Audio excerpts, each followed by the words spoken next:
Dear student, good evening. आज के नए क्लास में हम लोग पढ़ेंगे समुच्चय के विभिन्न प्रकार। मैं आपको बता दूं, इससे पहले 5 लेक्चर सेट का हो चुका है और ये आज छठा लेक्चर है। इस छठे लेक्चर को हम लोग देखने जा रहे हैं। इससे पहले 5 लेक्चर आपका हो चुका है। आप हमारे इस चैनल पे जाइए और चैनल में एक प्लेलिस्ट बना हुआ है NCERT 11th सॉल्यूशन के नाम से। उस NCERT 11th सॉल्यूशन पे जाकर के क्लिक कीजिए, वहाँ पर आपको 5 लेक्चर मिल जाएगा, तो वहाँ से आप जाकर के देख सकते हैं। तो पहले उस 5 लेक्चर को आप देख लीजिए, क्लियर कर लीजिए उसको काफ़ी अच्छे से। उसके बाद हमारा ये लेक्चर नंबर 6 देखिए, तभी आपको समझ में आएगा। अदरवाइज़ हालांकि आसान चीज़ है, यहाँ से भी देखेंगे तो समझ में आ जाएगा, लेकिन आपका कंसेप्ट क्लियर होगा जब आप शुरू से देखेंगे। आइए, आज का टॉपिक है समुच्चय के विभिन्न प्रकार, डिफरेंट टाइप्स ऑफ सेट्स। आइए, सबसे पहला हम लोग टाइप पढ़ेंगे, वो है रिक्त समुच्चय। रिक्त समुच्चय ध्यान से देखेंगे भाई। रिक्त समुच्चय को इंग्लिश में कहते हैं इम्प्टी सेट। क्या कहते हैं?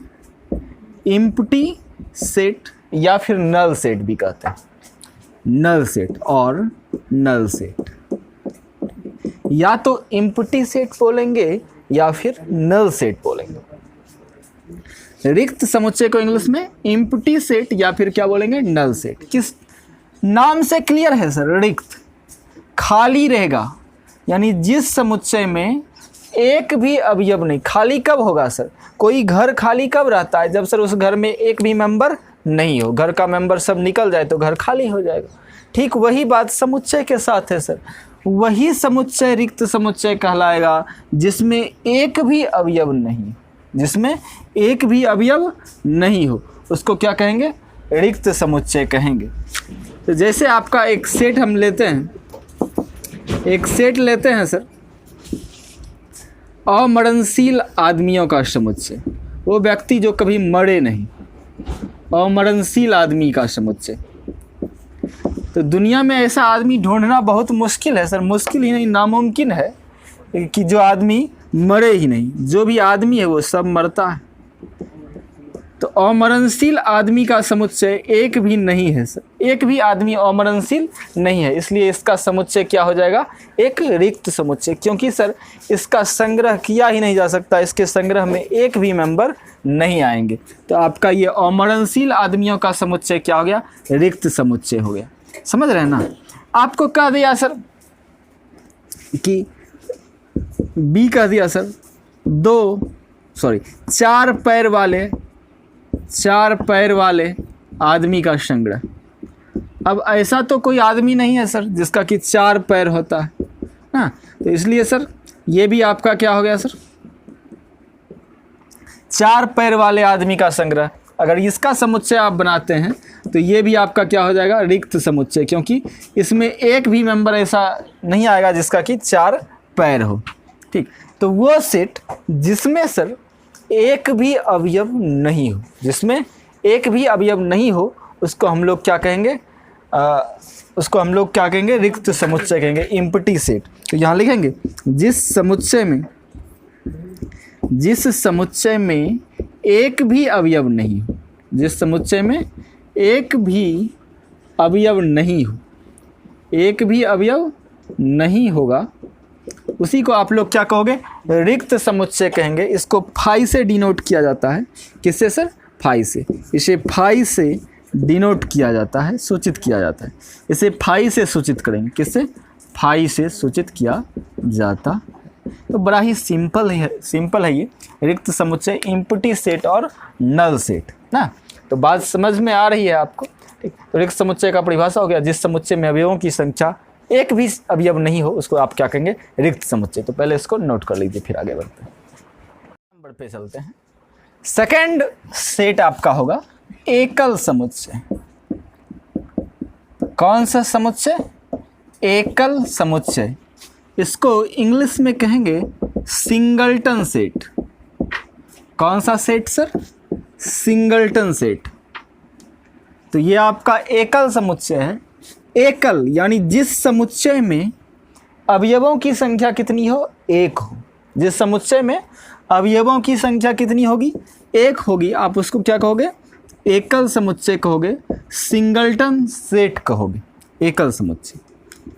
तो जैसे आपका ए हो गया सर, क्या दिया सर, सम अभाज्य संख्या का समुच्चय, सम अभाज्य संख्या का समुच्चय, सम अभाज्य संख्या का समुच्चय।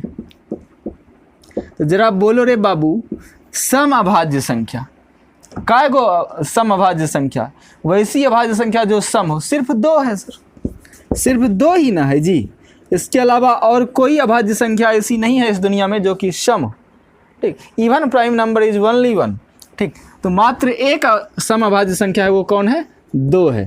तो ये आपका क्या हो गया, एकल समुच्चय हो गया ना, एकल समुच्चय हो गया। तो बड़ा सिंपल है सर। तो ये आपका एकल समुच्चय किसको कहेंगे, जिस समुच्चय में अवयवों की संख्या क्या कितनी हो, एक हो। जिस समुच्चय में अवयवों की संख्या कितनी होगी, एक होगी। अवयवों की संख्या कितनी होगी, बोलो, एक होगी। एक होगी क्या कहलाती है, सिंगलटन सेट, यानी एकल समुच्चय कहलाती है, ठीक। उसी को आप लोग क्या कहेंगे, एकल समुच्चय कहेंगे।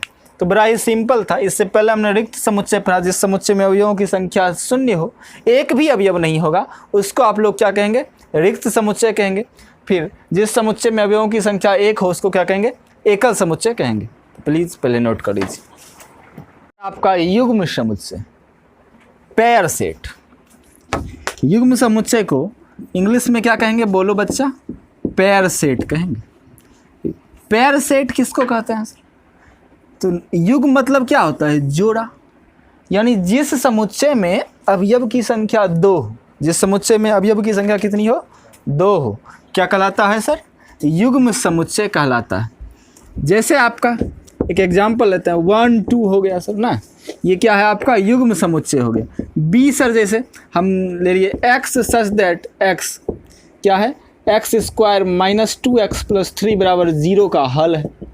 क्या ये द्विघात समीकरण है जी, द्विघात समीकरण का सर दुए को हल होगा क्या, तो वो भी एक क्या होगा, युग्म समुच्चय होगा। सी ले लिए सर, अच्छा एक फाई ले लिए और एक 1 ले लिए सर, लीजिए एक फाई ले लिया और एक 1 ले लिए, तो ये भी आपका क्या है सर, युग्म समुच्चय। इसमें एक एलिमेंट आपका फाई है, फाई कौन सी है सर, रिक्त समुच्चय, ठीक। तो 1 क्या है सर, एक एलिमेंट है इसका, तो फाई और 1 दो एलिमेंट है इसमें, ये आपका क्या हो गया, युग्म समुच्चय हो गया, पेयर सेट, ठीक। ऐसा कोई भी सेट जिसमें कि दो अवयव हो, ए बी ले लिए सर, बी कोई सेट ले लिए, सी कोमा डी है इसमें सर, सी ले लिए सर, आपका 3,5 है, ये सब आपका क्या है सर, युग्म समुच्चय। जिस समुच्चय में, यहाँ लिखेंगे सर, जिस समुच्चय में अवयवों की संख्या दो हो, जिस समुच्चय में अवयवों की संख्या कितनी होगी सर, दो होगी।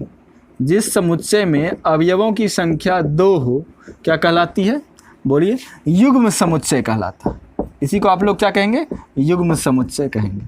बड़ा ही सिंपल है, जिस समुच्चय में अवयवों की संख्या दो हो, उसको क्या कहेंगे, युग्म समुच्चय। तो आज हमने 3 समुच्चय पढ़ा सर। सबसे पहला पढ़ा रिक्त समुच्चय। रिक्त समुच्चय में हमने क्या देखा, जिस समुच्चय में एक भी अवयव नहीं था, उसको आपने क्या कहा, रिक्त समुच्चय कहा। और जिस समुच्चय में एक अवयव था, उसको हमने क्या बोला, एकल समुच्चय, जिसको इंग्लिश में क्या बोला, सिंगलटन सेट, सिंगलटन सेट। और तीसरा था आपका युग्म समुच्चय, पेयर सेट, जिसमें सर दो अवयव हो। जिस समुच्चय में अवयवों की संख्या कितनी हो, दो होगी, उसको आप क्या कहोगे, युग्म समुच्चय कहोगे, पेयर सेट कहोगे। तो प्लीज़ पहले इसको नोट कर लीजिए, फिर आगे देखते हैं। आज हमने देखा समुच्चयों के विभिन्न प्रकार। समुच्चयों के विभिन्न प्रकार में हमने नल सेट पढ़ा, उसके बाद फिर सिंगलटन सेट पढ़ा, फिर पेयर सेट पढ़ा, फिर सेट ऑफ सेट्स पढ़ा। इस चारों चीज़ों को पढ़ा। कल हम एक्सरसाइज 1.2 डिस्कस करेंगे। आज के क्लास में इतना ही। तब तक के लिए नमस्कार, फिर कल मिलेंगे हम लोग। फिलहाल हंसते रहिए, मुस्कुराते रहिए और देखते रहिए सिग्नम का ये शानदार सब। Thank you.